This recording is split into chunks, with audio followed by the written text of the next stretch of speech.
Buenas tardes. Vamos a ver el siguiente tema que es insuficiencia respiratoria.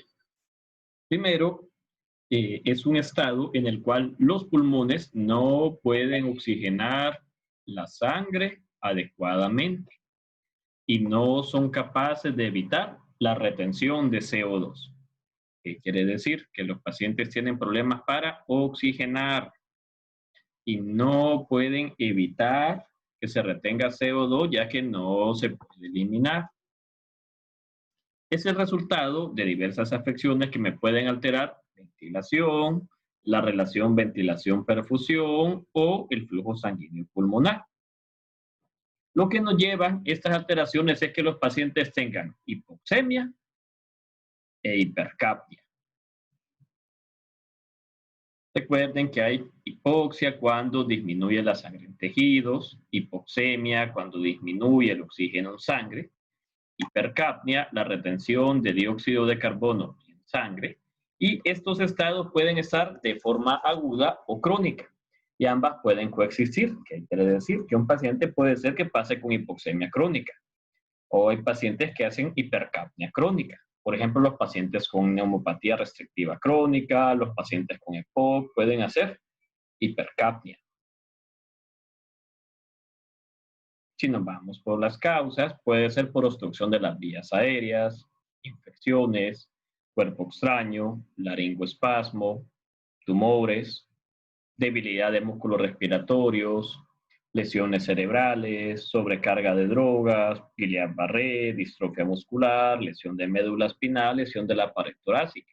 Todas estas patologías lo que tienen en común es que me disminuyen la ventilación. Si no hay ventilación, no entra oxígeno y no se elimina CO2.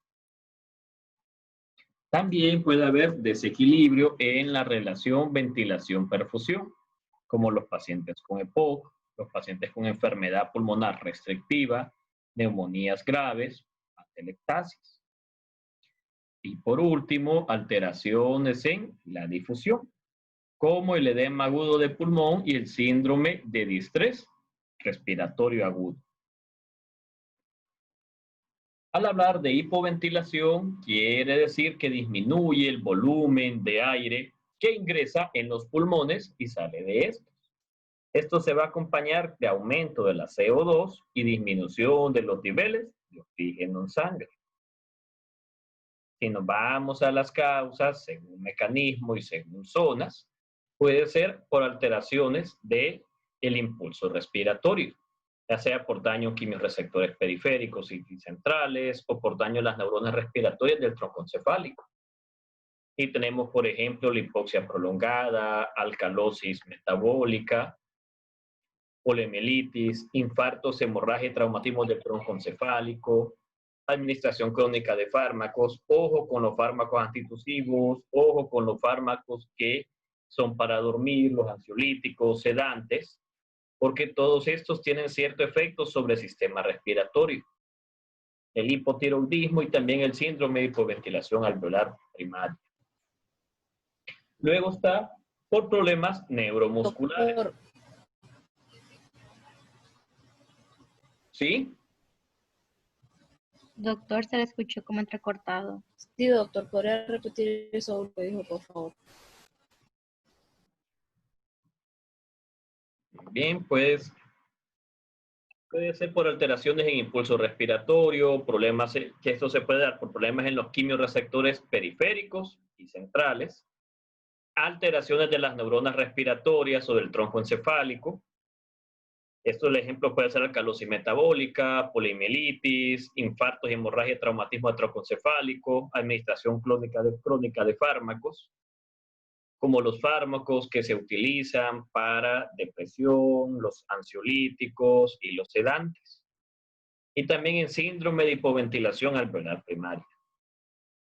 Luego está problemas neuromusculares, alteraciones en médula espinal y nervios periféricos, poliomielitis, enfermedad de motoneuronas, neuropatías periféricas, por problemas en los músculos respiratorios, miastenia, distrofia, miopatías crónicas, por problemas en la pared torácica, cifocoliosis, fibrotórax, toracoplastías, espondilitis anquilosante, hipoventilación.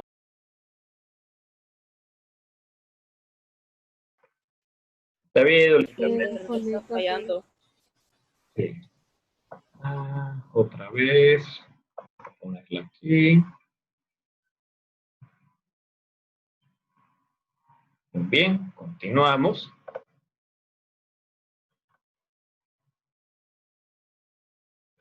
Entonces puede ser por problemas de músculos respiratorios o de nervios periféricos o problemas de la caja torácica.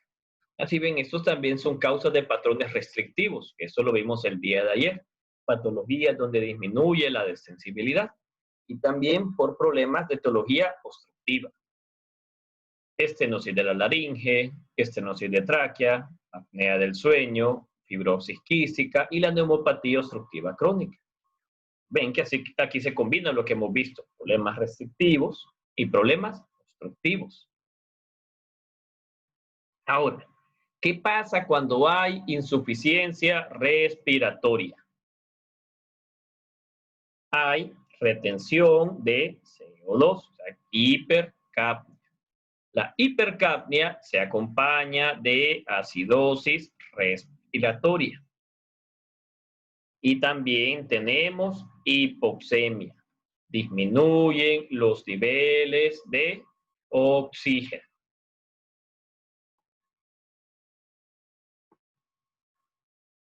¿Esto a qué nos va a llevar?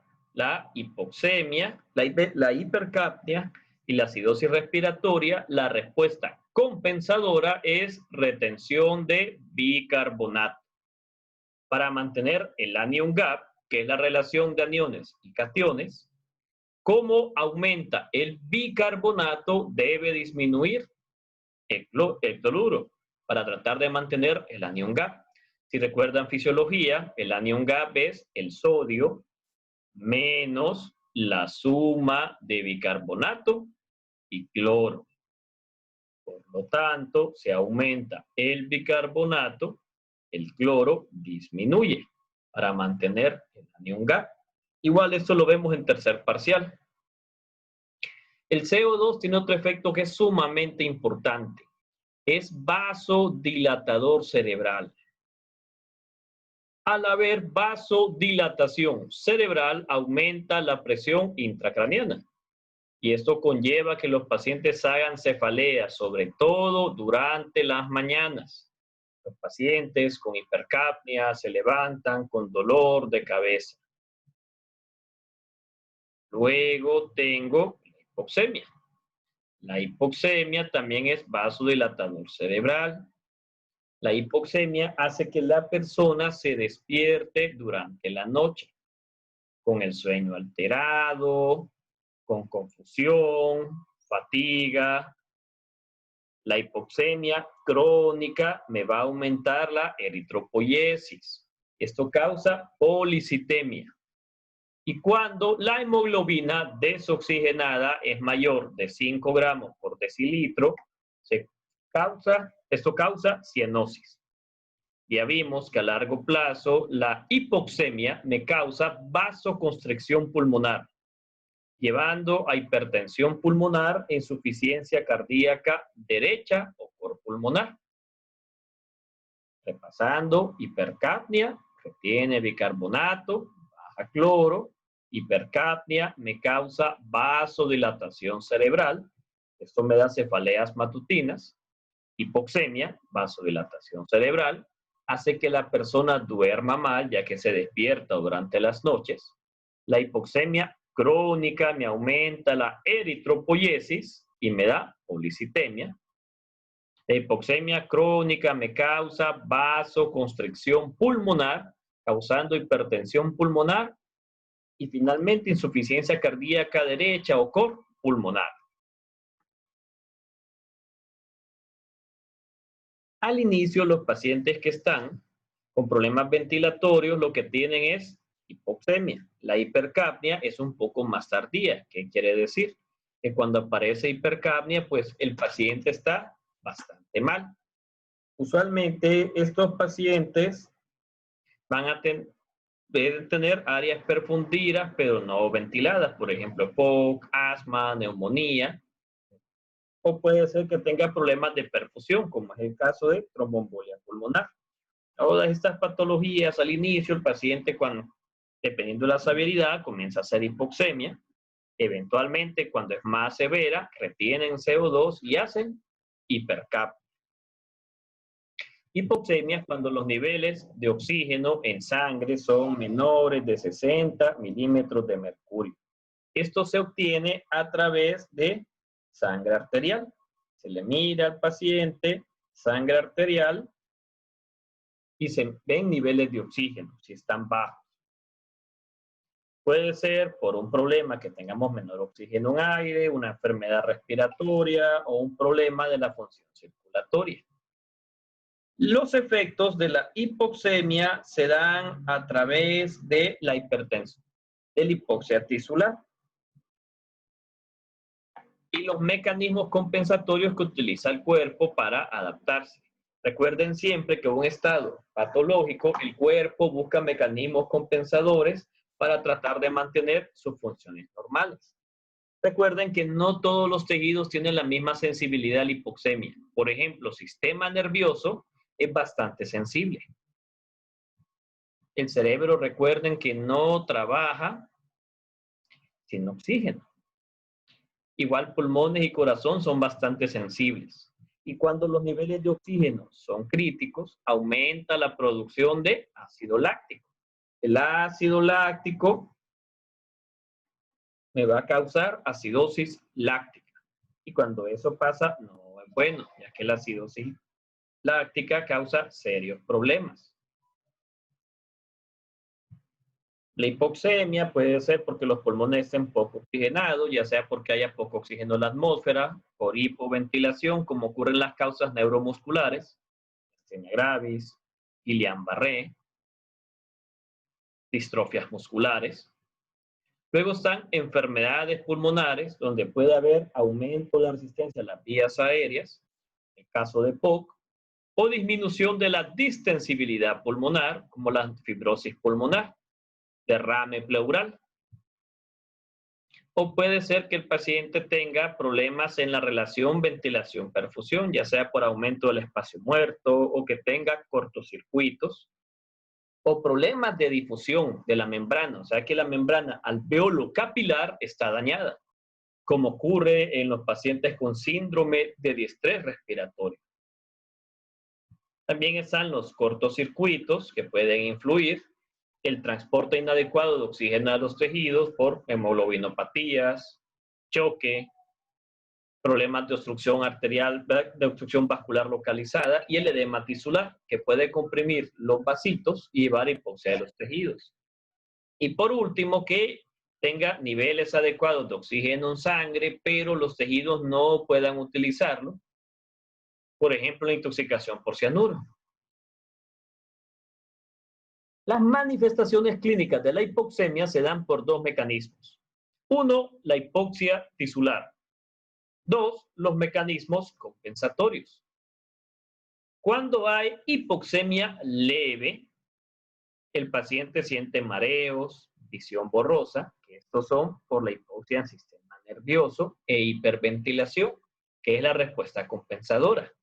Recuerden que cuando hay hipoxemia se activan los quimiorreceptores y aumenta la frecuencia respiratoria. Luego están alteraciones neurológicas. Esto va a depender del grado de hipoxemia. Entre más severa la hipoxemia, mayor deterioro neurológico. El paciente inicialmente puede estar inquieto, agitado, ya que siente que le falta el aire, entonces se siente incómodo con eso. Eventualmente se puede poner agresivo, con movimientos musculares incoordinados, problemas de juicio, delirio, hasta que llega a estupor y coma. Cuando la hipoxemia es aguda, o sea que el paciente de forma abrupta se le corta el aporte de oxígeno, puede convulsionar, tener hemorragias retinianas y daño cerebral permanente, si logra sobrevivir. La hipoxemia aguda, pues me causa mortalidad. Recuerden que me causa lesión en sistema nervioso. ¿Cuáles son las manifestaciones por los mecanismos compensatorios? Hay taquicardia, taquipnea, diaforesis, vasoconstricción periférica, ligero aumento de la presión arterial. Por eso no es raro que ustedes tengan un paciente que esté con problemas respiratorios y le encuentren un poco elevada la presión. Ojo, no le den medicamentos para la presión, porque más bien lo pueden llevar a choque. También aumenta la ventilación por estímulo de los quimiorreceptores. Los quimiorreceptores, recuerden que se activan para que haya, cuando hay hipoxemia, hipercapnia o acidosis. Entonces, esto eleva la frecuencia respiratoria por acción de los quimiorreceptores. Ya vimos que también hay vasoconstricción pulmonar. Y recuerden que a largo plazo me lleva a hipertensión pulmonar. Los pacientes también tienen poliglobulia. Esto nos va a llevar que hagan aumento del hematocrito. Y esto debido a que la hipoxia estimula la producción de eritropoyetina. Y la curva de disociación de oxígeno está desviada hacia la derecha. Entonces, manifestaciones por hipoxia tisular y manifestaciones por los mecanismos compensatorios. La hipoxemia crónica, los pacientes se acostumbran. Por ejemplo, hay pacientes con EPOC que ustedes los van a ver con niveles de oxígeno de 55 milímetros de mercurio. Y ahí andan tranquilos. Y hay pacientes que de forma aguda con 55 están con síntomas bastante graves. Y también me sirve mucho la evaluación neurológica.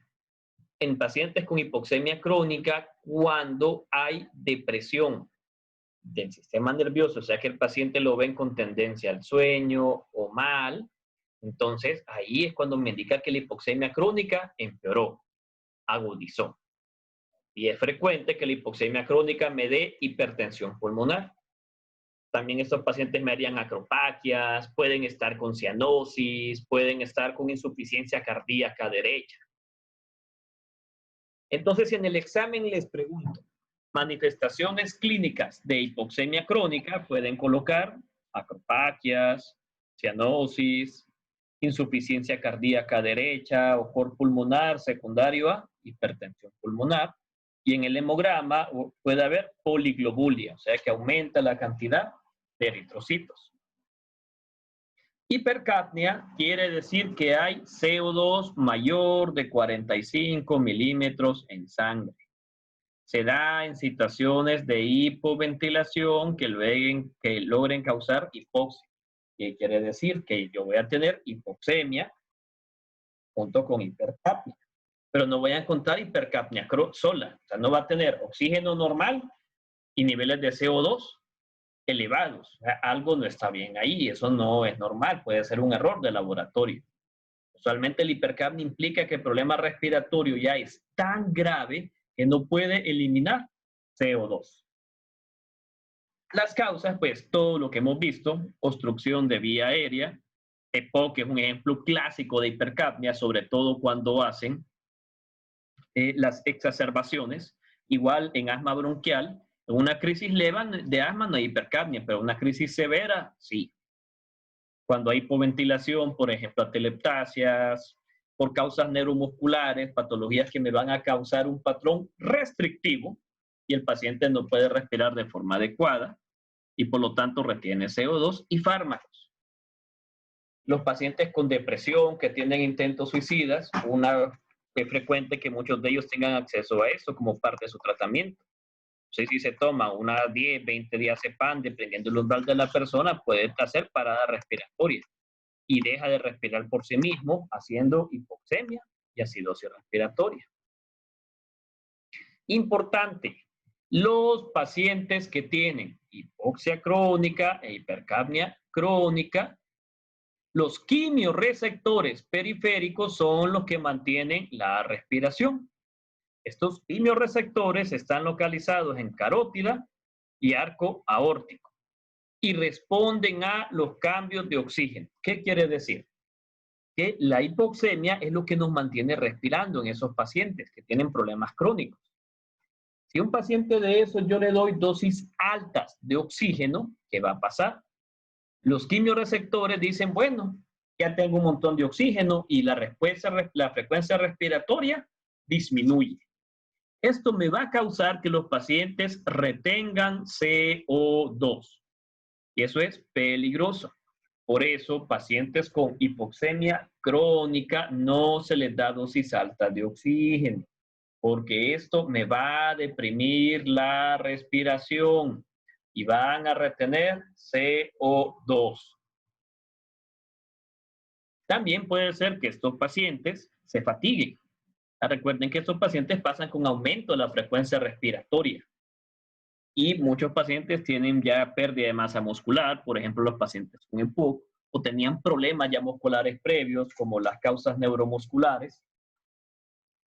Entonces, si aumenta la frecuencia respiratoria, se van a agotar. Y esto nos va a causar que empeore la ventilación, ya que van a respirar menos, empeorando la hipoxemia e hipercapnia. Clínicamente, la hipercapnia me puede afectar función renal, cardiovascular, equilibrio ácido-base. A nivel de ácido-base, la retención de CO2 me causa descenso del pH, ya que el CO2 se termina cambiando en ácido carbónico. El ácido carbónico, por los hidrogeniones, hace que el pH descienda y los pacientes hacen acidosis respiratoria. El cuerpo, como siempre, busca compensar. Para compensar, tiene retención de bicarbonato a nivel renal. Esta retención de bicarbonato a nivel renal me va a buscar tratar de equilibrar, de que el pH no sea tan ácido.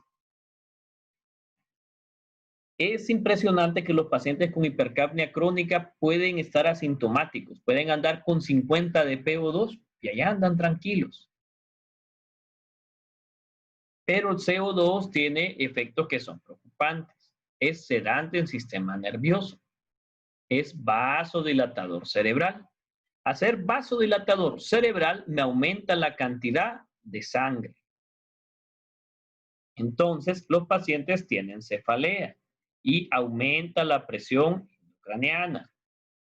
Al aumentar la cantidad de sangre, la presión aumenta. Recuerden que el cráneo es una bóveda cerrada, que la presión depende de masa encefálica, líquido cefalorraquídeo y sangre. Por lo tanto, si aumenta la sangre, estos pacientes van a tener hipertensión endocraniana. La hipertensión endocraniana puede ser tan importante que cause papiledema. Y los pacientes entre más altos los niveles de CO2 tienen mayor deterioro neurológico. Hacen somnolencia, desorientación y coma. Conforme van aumentando los niveles de CO2, el paciente comienza a tener deterioro respiratorio. Se comienza a sentir mal. Cuando los niveles están arriba de 100, está letárgico y comatoso. Y puede llegar a niveles tan altos de 100 a 150 y fallece.